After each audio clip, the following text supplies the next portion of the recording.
This is a how-to video on making your feedback journal for Google Classroom. We're going to be working on these throughout the year, so make sure you're doing it correctly to best help you improve your writing. So for this one, what we're going to do is read the instructions first thoroughly.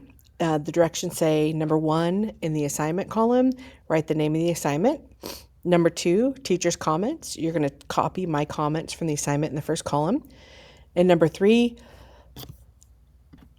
based on the comments, what are you going to do? For instance, you may make edits and resubmit. You may study the skill for future assignments. You may ask your teacher for help. You're going to write that action in the box. And finally, number 4, reflection. You're writing your thoughts about the comments, action, and results. Did this help you? What did you learn, and what would you do differently? So for this activity, we just finished the 11 CER. So I'm going to copy and paste some comments from a student that I gave back to a student. So this is for the CER for 11. I'm going to just paste it, like paste the comments here for the claim. What I'm going to do is paste them all, and then we're going to go through it together to see what we need to take action on. And you see that the comments are all here. When I give you feedback, I'm going to make it a point from now on to put the feedback right in the remarks part for Google Classroom, because that's probably the easiest way to do it so everybody can see it. So that's where it's going to be. You see I have claim, evidence, and reasoning. So that's going to be right there. All right, so you can see that I've pasted the feedback here. So you have the claim feedback, and here's my feedback that I copied and pasted from Google Classroom, evidence feedback, and reasoning feedback. I'm going to look at which one I want to tackle first. This one, I'm looking at the claim here. It says it introduces the theme but lacks clarity and depth, and it doesn't specifically address Rachel's experiences. So I'm going to highlight this real fast, because to me, if it says it doesn't specifically address, I think that might be something I can fix pretty easily. The claim would benefit from more precise language and a clearer connection to the prompt. Okay, let's do that. So I'm thinking to myself right now, that's something I could tackle right now. So for my action, it's saying, what am I going to do? So I'm going to say, I am going to edit the claim according to the feedback. All right. And then now, before I write reflection, I'm going to go edit it. So let me make a pause. What I've done now is I've taken my original claim right here and I have pasted it in this box. Now I'm going to edit it. So how am I going to do that to specifically address her experience? So what does that mean? So what was the prompt? Let's go find it. I pasted the prompt up here. This is your stuff, so you can do whatever you want with it to help you. So pasting the prompt, I think, really helps. So it says, identify how Rachel shows her fear. Okay, so Miss Fields wants me to show Rachel's fear, so I need to rewrite it. It looks my original one says 11 has experiences with fear. How does Rachel show her fear? So let's rewrite it right now.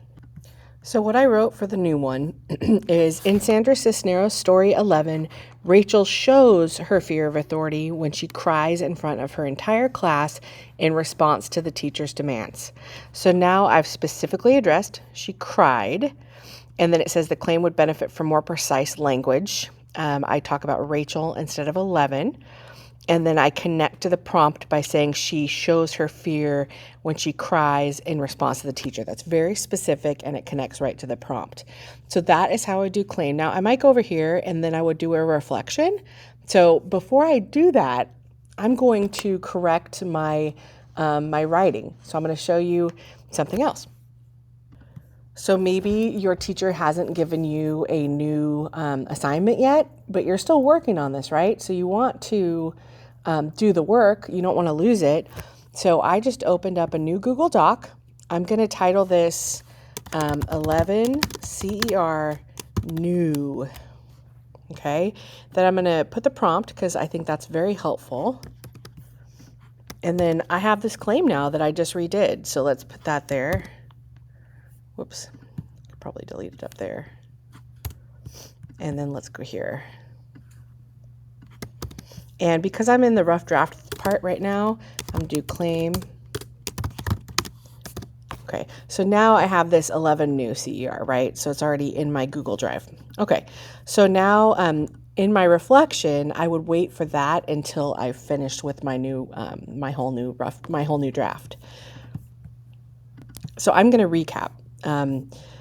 What this feedback journal is a way for you to take your writing, look at the feedback from your teacher, and make improvements based on that specific feedback.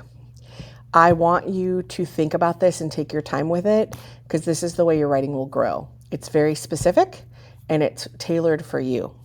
So for example, what we've done is we've taken the claim, we've given the teacher's feedback right here, and then we've worked on it, right? So that's all in one part. The final part is the reflection, which you'll do after you write. Let me give you an example of what that might look like.